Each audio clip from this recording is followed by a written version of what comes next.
இது 100, இது 1000, இது 10,000, இது லட்சம், இது 10 லட்சம், இது கோடி. இதுவரைதான் உங்களுக்கு தெரியும். இனி வருகின்ற அடுத்தடுத்த ஒவ்வொன்றிற்குமே ஒவ்வொரு பெயரை வைத்திருக்கிறான் தமிழன்.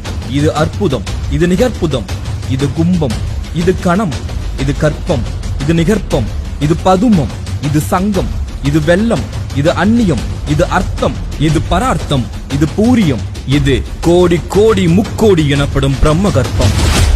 இவ்வாறு ஒவ்வொன்றிற்கும் ஒவ்வொரு பெயரை வைத்தவன் தமிழன். இது மட்டுமல்ல, ஒன்றிற்கு கீழ் உள்ள இறங்குமுக எண்ணுக்கும் பெயர் வைத்திருக்கிறான் தமிழன். கேட்டால் ஆச்சரியத்தில் உறைந்து போய்விடுவீர்கள். இது 1, இது 3/4, இது அரைக்கால், இது கால். இதுவரை அனைவருக்கும் தெரியும். இனி கேளுங்கள்.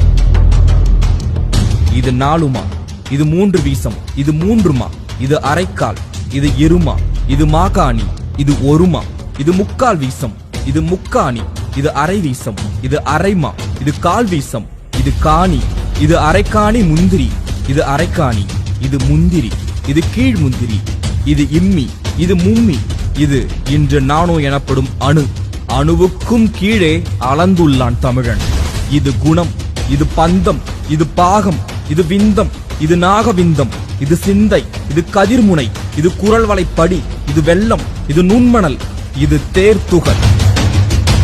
இன்னும் இது போல எத்தனையோ செயல்களுக்கு பல பல பெயர்களை வைத்து அதை புழக்கத்தில் வைத்திருந்தான் அன்று நம் தமிழன். வரலாறுகள் செறிந்த, இலக்கியங்கள் நிறைந்த, தனித்தன்மை பொருந்திய, படிக்க பழக இனிமையான மொழி, செம்மொழிகளின் மூத்த மொழி. அது நம் தாய்மொழி தமிழ் மொழி என்பதில் ஒவ்வொரு முறையும் உணர்ந்து பெருமைப்பட 1000 விஷயங்கள் இங்கு உண்டு. ஆங்கிலம் என்பது ஒரு மொழி, அது அறிவல்ல என்பதை நாம் உணர வேண்டும். ஆங்கிலம் நன்கு தெரிந்தும் கூட காந்தியடிகள் தனது சுயசரிதையை தாய்மொழியான குஜராத்தியில் தான் எழுதினார்.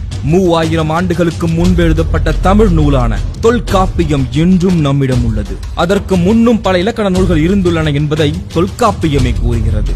ஒருவருக்கு தெரியும் மொழியில் பேசும்போது அந்த செய்தி அவரின் மூளைக்கு செல்கிறது. அதுவே அவரின் தாய்மொழியில் பேசும்போது அந்த செய்தி அவரின் இதயத்திற்கு செல்கிறது என்று தாய்மொழியின் அவசியத்தை சொல்கிறார் நெல்சன் மண்டேலா.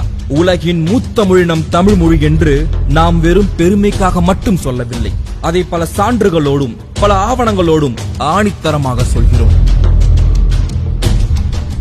மொழிகளுக்கெல்லாம் தாய்மொழி நாம் தமிழ் மொழி என்று இனி இருமாப்புடன் சொல்வோம். நீங்கள் தமிழ் மொழியை உயிரென நேசித்தால் இந்த வீடியோவை பகிருங்கள். தமிழின் பெருமையை உலகெங்கும்